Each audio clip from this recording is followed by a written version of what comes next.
Hello everyone, welcome to my channel. So we have given 5 times 5 minus 5 times 3. So let's start with today's video solution. So in this type of question, we have multiple operations given sometimes. But in this, we have given multiplication and subtraction. So many people confused from where to start.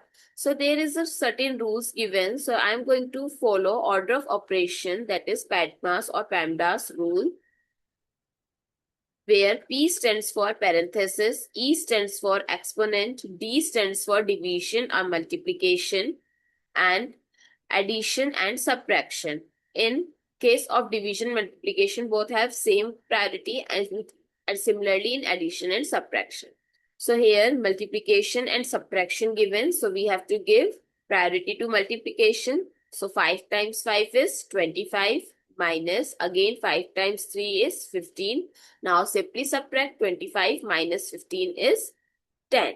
If you follow correct approach, you will always reach at correct answer. I hope it's clear and you find it useful. So don't forget to share your feedback through like, share, comment and subscribe to my channel. Thanks for watching. See you in the next video.